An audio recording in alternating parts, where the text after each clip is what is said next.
Okay. What's up, everybody? Good morning. Welcome to a Monday edition of Morning Scone, presented by Brock, the Baton Rouge Orthopedic Clinic, Hudco Roofing, HudcoRoofing.com, Restored Motion, RestoredMotions.com, and ProCharge, ProCharge, EV.key. All right, hope everybody's day is off to a great start. Hope you had a good Sunday. Saints lose to the Minnesota Vikings, 27-19. A very, very, very disappointing loss when you consider Saints are going into their bye. You're playing a Vikings team without Kirk Cousins, no Justin Jefferson. You'd won back-to-back games. You know, if you get that win, you go into your bye 2 games over 500 in a very gettable division. And instead now you go into your bye at 500. Coming off a day where Tampa won.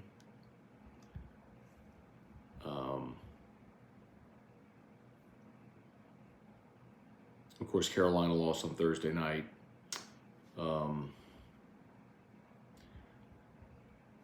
So you have a half-game lead over Tampa, who's 4-5. You're at 5-5 going into your bye now. So,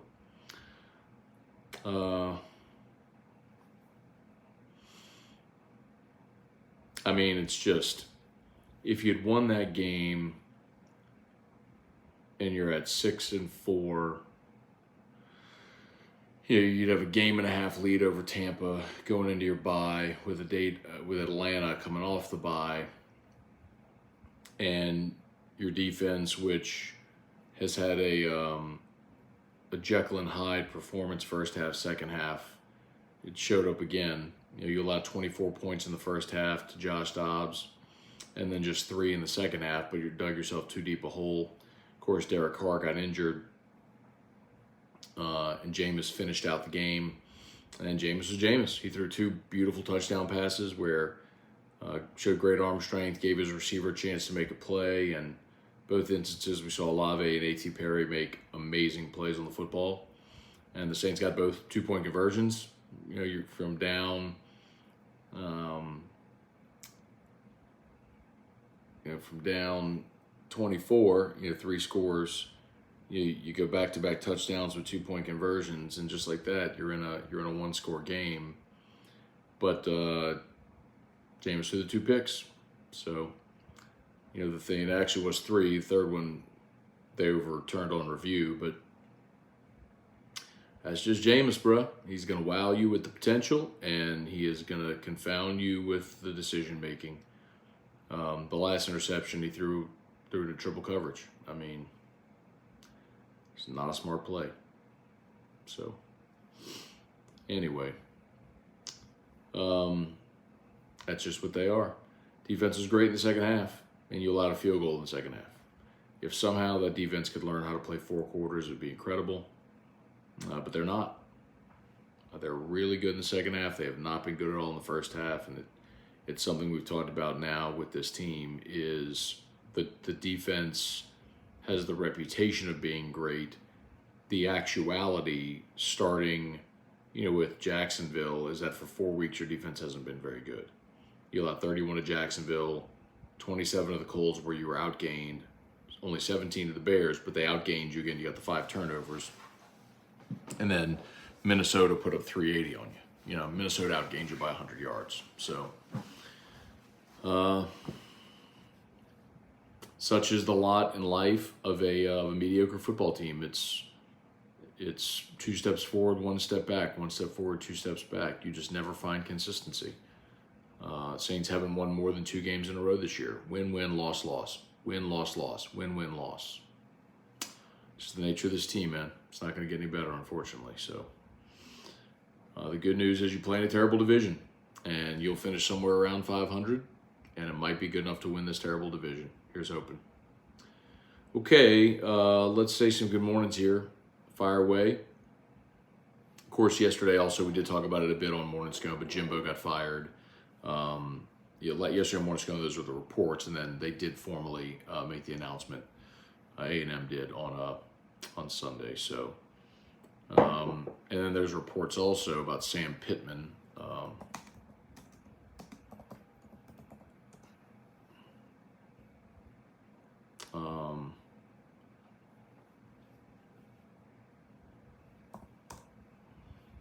Let's see.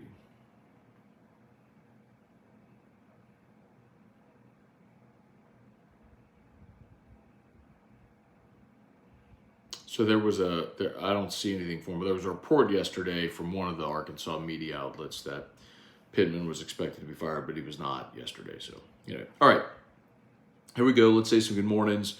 Bubba Tatum, Wendell Norman, Trav, 504, Jerry G, good morning, Tim Gotro. I realized in the first quarter yesterday that my relationship with the Saints is the most toxic I've ever been. Do you know any good therapists? No, but I guess I've been watching this team long enough to know that's just the nature of how it goes with this team. But man, we had a good run, didn't we? Kelly Gross, good morning. Vinay Patel, good morning. Vernell Thomas, good morning. Bubba Smith, Trey Fisher, Kerry Hughes. Thoughts on Ross Bjork's press conference? I didn't watch the press conference. I just heard him say, I heard the clip that they were stuck in neutral as a football program and needed to move forward. So,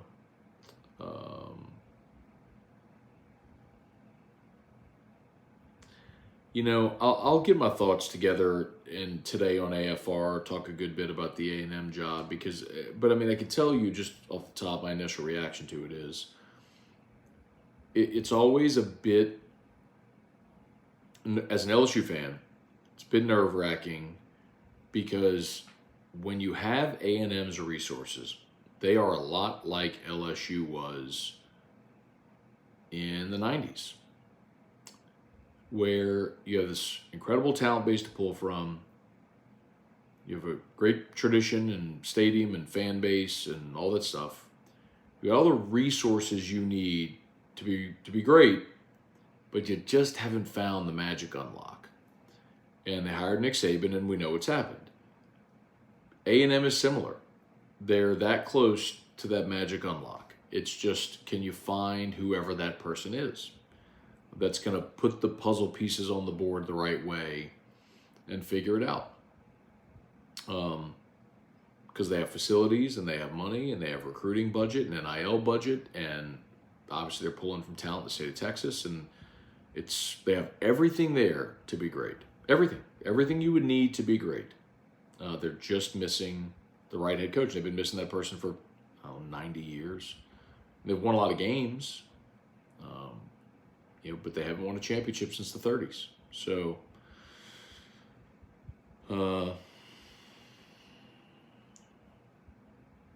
you're always a little nervous that they're going to figure it out and get it right. Donovan Peterson, great post-game rant yesterday, all facts. I appreciate your watching. I'm kind of enjoying this. I don't know if y'all enjoy those videos. I'm doing after the Saints play, I take Drew to the mall. And he rides around, rides the elevators and stuff. So the past few weeks, I've been doing a YouTube live stream on my way to the mall with Drew. 10, 12 minutes, something like that. Y'all seem to like them, so if you do, let me know. Keep that up. Randall Alfred, good morning. How much longer till Dennis Allen is fired and this is over? Yeah, Randall, I don't think he's getting fired this year because you're going to be good enough to not be bad, but you're bad enough to not be good. So, unfortunately, you're stuck in this perpetual state of mediocrity, and I don't think they're gonna have they're not gonna lose out. The thing I'll tell you is when I looked at last year, there was a real chance at the beginning of December that the Saints could have face planted and Dennis Allen could have been one and done. But if you remember how that the last month of the season went, they won 3 straight that I don't think many of us had them winning. It was Philly, Cleveland. Hang on. Here you go. So they got shut out at San Francisco 13-0. Then they lost the Monday night game to Tampa, where they were up with 2 minutes to go and blew it 17-16, the game where Ingram went out of bounds. They had their open date. Well, coming off their open date, they won 3 straight games. They beat Atlanta. They won at Cleveland and at Philly.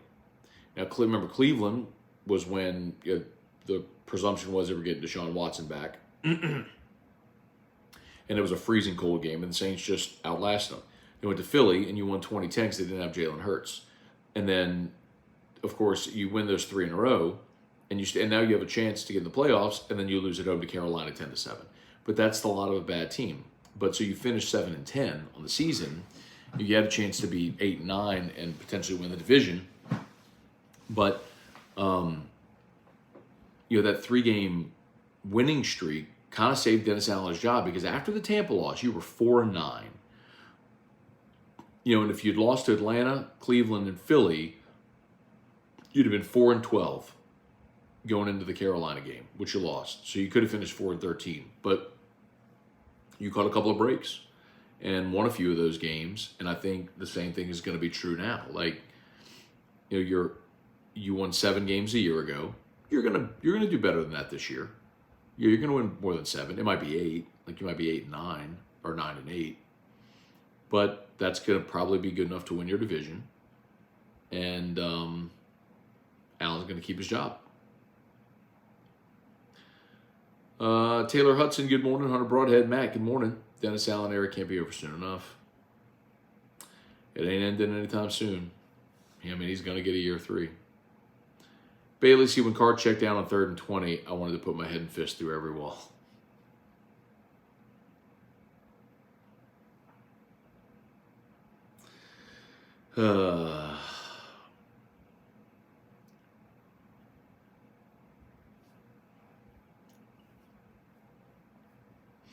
Oh, by the way, do y'all remember the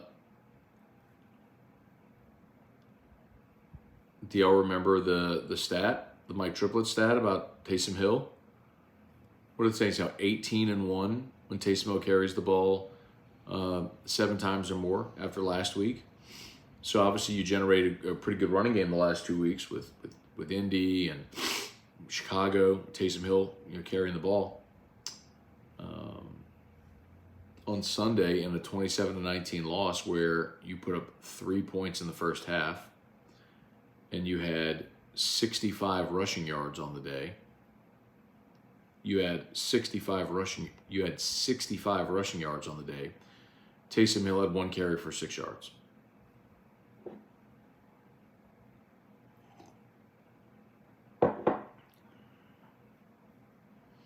A guy who's been your most valuable weapon the past 2 weeks had 1 carry for 6 yards, 2 catches for 17 yards. That's it. 3 touches. What are we doing?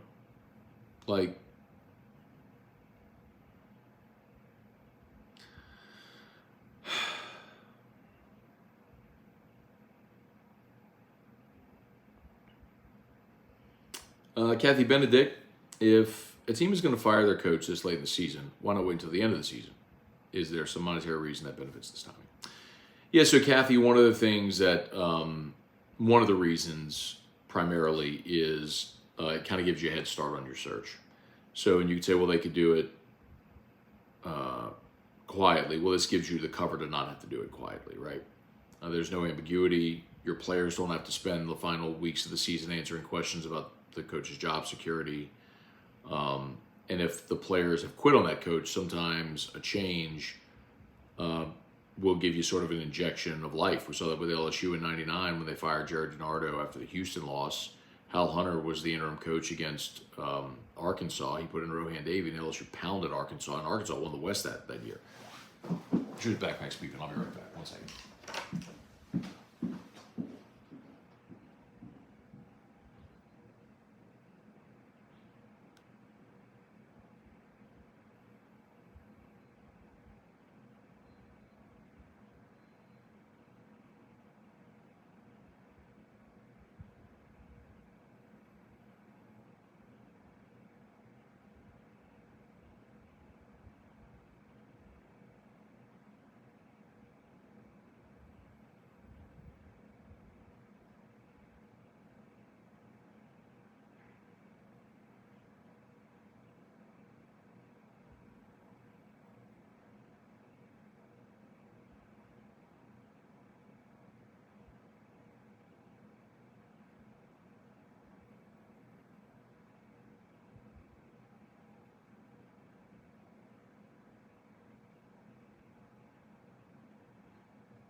apologies there, y'all. So anyway, so to answer the question again about timing, sometimes it gives you an injection of life for the current players, and then you can obviously get a head start on your coaching search. You don't have to do it sort of in a secretive manner. Your athletic director can start to call agents of potential clients to gauge interest, and you get a head start.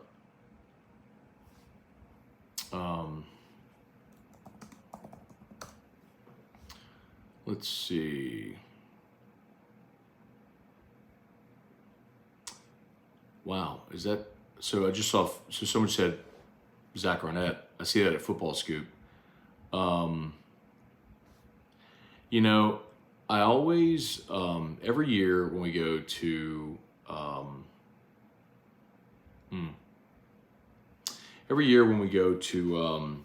to SEC Media Days, one of the storylines is always, what coach is not going to be back here next year, and there's always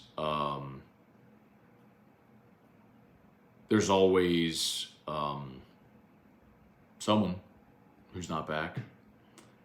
And at Media Days this year, I remember Chris Marler from Saturday Down South did a collab video where he went around to, I don't know, a dozen media people or so and asked everybody, hey, what's your bold prediction? And so some people, Bama would lose 3 games, or Kentucky's going to be the second best team in the West, or whatever. And mine was Jimbo Fisher's going to be fired, which now he is.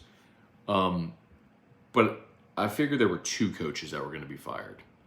And I said Jimbo, and the other that I thought had a real make or break year was Eli Drinkwitz. And I thought Missouri would fire Drinkwitz because they would have a bad year. They've had a great year by their standard, certainly. So I was wrong there. I was right on Jimbo, wrong on Drink. But the other thing that I said was, and I don't know if y'all remember this, but I interviewed Zach Arnett. Had a one-on-one with Zach Arnett at Media Days. And I remember having this conversation with Rivers, because Rivers is Mississippi State alum. And Zach Arnett was one of the least impressive persons I've ever interviewed. You could just, and you say, well, you don't have to be great in an interview. As a head coach, yes, you do. Because you have to have a certain charisma that's going to allow you to recruit and be a leader of men, and a lot of different stuff. And it was one of those things that I remember whenever, when LSU was looking to replace Dave Aranda, they interviewed Zach Arnett. And I was told by people who were in the room that it was one of the worst and weirdest interviews they'd ever seen. Mississippi State was put into a terrible situation with Mike Leach tragically dying. But they made a hasty decision in promoting Zach Arnett. And good for them for acknowledging that misstep and quickly moving to change it, and instead of allowing themselves to fall deeper into a hole, right? I mean, I think that's just a general problem in life that leadership has. I think so many leaders are slow to fire, because this is in sports and everything. Because when you made the hire, you want the hire to work. You want to be right. But sometimes the humility to be able to say, man, I was wrong. We got to change this now. Like, as soon as you recognize it and move on, that's just as good a trait. So salute to Mississippi State for recognizing that and making a change.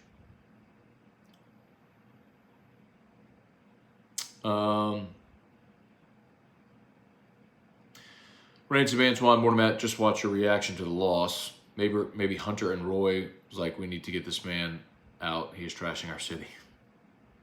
So it was 2 former LSU players that hurt Derek Carr. Jaquelin Roy hit him low, and Danielle Hunter hit him high. I don't think they were intentionally trying to hurt him, but the hit Derek Carr took from Danielle Hunter was, whew. Tiger Diver, Morning Scone, where is Whit Weeks gone? Whit Weeks played on Saturday. As a matter of fact, the little skirmish that happened on the sideline, on LSU sideline, that was Whit Weeks, who didn't contain, gave up the third down conversion, and then hit the player late out of bounds. He's lucky he wasn't flagged. James McKinney, good morning. Lewis Mathern, Matt, looking at Carr's deal, it would seem we can get out of the deal in a post-June 1st designation following the 24 season with a cap hit of 5.7, savings of $40 million, or take the $35 million hit now. They're not taking that hit now. And I've said you're financially, in my opinion, you're financially bound to him for 3 years because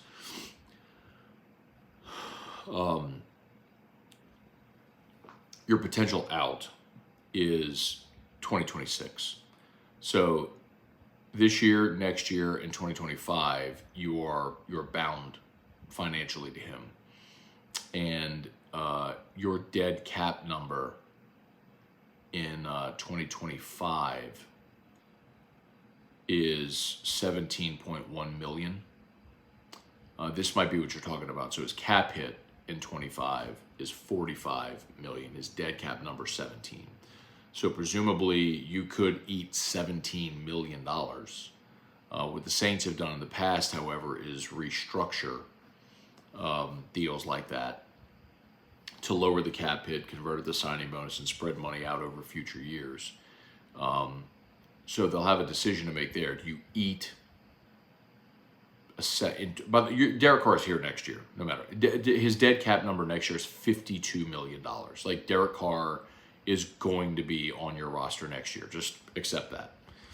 2025 would be the question because, yes, you could part ways with Derek Carr, but you would carry a $17.1 million dead cap number. And that means Derek Carr not being on your roster would still cost you $17.1 million against the cap to not have him on your team.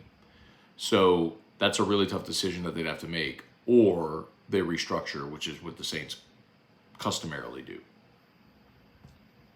But either way, he's on your roster next year. Steve Scott, Matt, how did elevator time with Drew go yesterday? Really good. By the way, my 12-year-old is definitely afraid of all of them. It still cracks me up, long story short. It was good. Thank you. Bill Schmid, Kerry Hughes, best fits to replace Jimbo. I mean, I think they're going to go hard after Mike Elko at Duke. He was the DC there. He's done great at Duke. That makes a lot of sense. Warren Beasley, time for Miss Gale to have a come to Jesus with Loomis, Allen, and Carmichael. Dre Marceau, morning, Matt, do you think we get any flips from A&M? I do. Lo Cormier, Charlie Cavell, good morning, y'all. Brian Broom, Christopher Hedgeland. Raiders are 2-0 since firing their coach. God, last night was such a horrible football game. It was a field goal fest. Shannon O'Neill, I asked you this time last year. I'll ask you again. Do you think Dennis Allen's gone at the end of the year? Shannon, someone just asked that a bit ago. Not sure if you heard my answer, and the answer is no. I mean, because they're not going to be bad enough to fire him.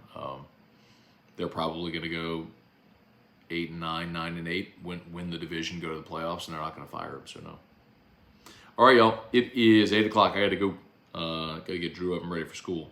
Appreciate y'all for being here as always. Please smash that like button on YouTube. Subscribe up to the channel. Facebook, please like the Matt Moscona page. Share the post. Appreciate y'all for being here. As always, shout out to Brock. You need Orthopedist. They're just the best. Hoodco Roofing, hoodcoroofing.com. Tonight, Bubbles, Bourbon, and Best Vision Ever over at the Williamson Eye Center. So as soon as I get off AFR, I'm going to jet over to the Williamson Eye Center and participate in that event. Event will be really cool. I don't know if they're full. But if they're not and you're interested in coming out, hanging out, having some food, maybe a whiskey or a glass of champagne, and learn a little bit more about LASIK and other refractive procedures, love to see you all there tonight. But you got to sign up, though. It's free, but they just need a head count. So WilliamsonEye.com. You'll see the sign up right on the pop-up when it pops up. So, okay, y'all have a great day. We'll see you. Peace.